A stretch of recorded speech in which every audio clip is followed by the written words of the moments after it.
Salam pendengar cerita misteri. Selamat datang di konten Amis, konten yang akan menemani aktivitas dimanapun Anda berada, dengan cerita horor dan misteri dalam bentuk audio. Dan pastinya no jump scare. Semoga nuansa horor dan misterinya masih terasa. Di episode 8 ini, saya akan menceritakan setidaknya 3 cerita horor yang masing-masing dari narasumber berbeda. Video akan dibagi menjadi 2 part. Langsung saja cerita part 1. Kos-kosan, tempat tinggal sementara yang banyak cerita di dalamnya. Sedih senang dengan segala macam dramanya. Dan tentunya kali ini kita bahas dari sisi horornya. Untuk cerita pertama ini datang dari narasumber yang kita sebut saja dengan Mbak Sekar. Pengalaman yang didapat saat Sekar memutuskan untuk kos di daerah Jogja. Oke, langsung saja ceritanya. Kata Mbak Sekar, dia baru saja pindahan dari kos lama ke kos baru. Mbak Sekar juga bilang kalau aslinya juga dari Jogja, tapi dari bagian selatan Yogyakarta. Ingat, biar lebih ngirit biaya, Mbak Sekar akhirnya memutuskan untuk ngekos di daerah Jalan Kuala Kurang. Karena kalau PP dari rumah ke kampus bisa makan waktu lebih lama. Dengan pertimbangan harga kos yang murah, akhirnya Mbak Sekar pun ambil kosan itu. Lokasi kosnya ada di belakang kampusnya, ya sekitar 15 menit perjalanan. Gedung kos ini sebenarnya punya 6 kamar. Kamarnya saling berhadapan dengan kamar mandi di luar. Yang menariknya, di belakang rumah kos ini ada sebuah kamar mandi beserta sumur tua. Mbak Sekar bercerita bahwa pertama kali ada gangguan itu setelah memasuki 1 minggu. Awalnya dia nggak mau menggubris, tapi lah kok semakin lama justru gangguan itu semakin intens. Nah, di sini Mbak Sekar menceritakan beberapa gangguan yang dia alami. Yang pertama, mungkin sudah umum dijumpai di cerita kos-kosan. Mbak Sekar sering mendengar ada suara orang menangis di kamar temannya ketika diketuk, dan kalau ditanya atau dipanggil dari luar, tidak ada sautan di dalamnya. Sebagai teman yang baik, karena takut terjadi hal yang tidak diinginkan, Mbak Sekar langsung menelpon temannya tersebut. Kita panggil aja Fitri. Fit, kamu kenapa nangis? Kata Sekar dalam telepon. Nangis gimana? Mau ngaku aja belum balik kos, Kar. Ini masih di kampus, jawab Fitri, teman satu kosnya. Si Sekar langsung panik dong.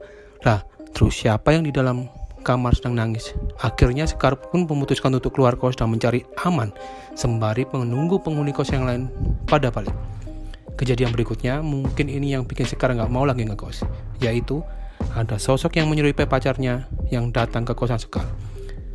Pacarnya ini kebetulan datang hari itu dan kemudian pamit pulang. Awalnya si Sekar mengira pacarnya balik karena ada barang yang ketinggalan. Tapi anehnya, sosok ini malah nyelonong masuk kamar dan mendorong Sekar sampai terpojok di tembok. Kalau dilihat dari raut wajahnya, dia pucat dan aromanya tidak enak. Katanya bau kembang sama minyak. Setelah itu, sosok itu hampir aja memperkosa Sekar. Sekar yang memang waktu itu bingung dan pastinya shock. Secara tenaga Jawa kan memang lebih besar dan tiba-tiba pulang kejadiannya. Sempat terdiam beberapa waktu. Dan untung saja si Fitri temannya tadi itu datang lebih awal dan memanggil Sekar. Sekar pun langsung sadar dan langsung berlari keluar kamar. Setelah keluar dan Sekar menemui Fitri, rasa penasaran membuat mereka berdua untuk mengecek ke kamar lagi.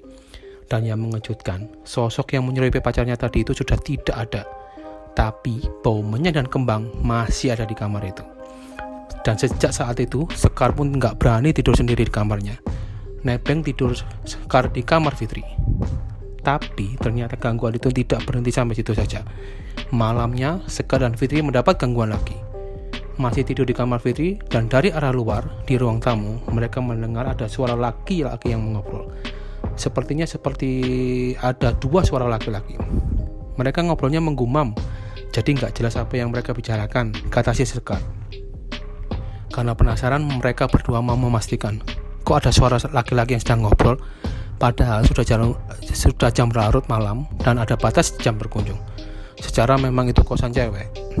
Pas mereka keluar kamar, dengan terkejut dan membuat bingung, di ruang tamu nggak ada siapapun alias kosong. Mereka pun masuk kamar dan langsung memutar murotal melalui ponsel mereka. Dan hingga akhirnya mereka pun tertidur. Dan kejadian yang lainnya yang dialami Sekar ketika sedang mencuci piring, tiba-tiba saja ada yang nongol dari belakang. Kemudian kejadian berikutnya ini, yang kalau di posisi Sekar pasti udah bikin keder, yaitu apa? Di kamar mandi, dari atas plafon muncul rambut panjang menjuntai ke bawah. Nah loh, Apa nggak minder ketemuan yang begitu? Dan kejadian selanjutnya di ruang tamu. Sekar melihat ada sosok perempuan yang sedang menangis. Dan ketika didekati, sosok itu langsung berdiri dan kepalanya memutar ke belakang. Sedangkan tubuhnya tidak bergerak sama sekali. Sampai si Mbak Sekar pun pingsan dibuatnya. Ya ampun, entah salah apa sih Mbak Sekar ini, kok sampai dibuat ketakutan model gitu, bertubi-tubi. Gangguan itu pun berlanjut gak hanya di dalam kosnya saja, tapi juga di luar ketika Sekar hendak pulang dari kampus. Pas Sekar mau masuk gang menuju kosan, tiba-tiba saja Sekar melihat ada sosok perempuan yang sama yang dengan dia temui di ruang tamu. Sosok itu berdiri di sebelah kiri jalan, sedangkan Sekar mau masuk kos, mau gak mau pasti melewatinya. Sambil berjalan, dia tetap fokus melihat ke depan, dan epiknya, ketika mau melewati sosok itu, lampu motornya tiba-tiba mati sendiri, dan menyala kembali setelah melewati sosok perempuan itu. Sesampainya di kosan, nggak pakai lama, langsung saja Sekar seburu-buru membuka gerbang dan memasukkan motornya ke dalam. Saking takutnya, itu nutup pintunya sambil dibanting. Dueng! Dengar suara kencang. Seketika ada suara yang menyauti dari dalam. Kenapa, Kar? Suaranya mirip Fitri.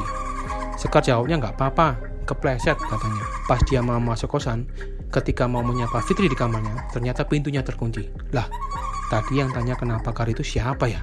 Sedangkan penghuni kos yang lain belum pada balik. Dengan secepat kilat dan gak mau mikir panjang, Sekar langsung mengeluarkan motornya dan mencari warung burjo yang ada di pinggir jalan Kaliurang. Dia telepon temannya untuk nebeng nginep di rumahnya. Sejak saat itu, Sekar memutuskan untuk gak ngekos lagi dan memilih untuk pipit dari rumah ke kampus karena pengalaman seramnya itu. Bacanya aja ngeri, gimana kalau di posisi Sekar ya?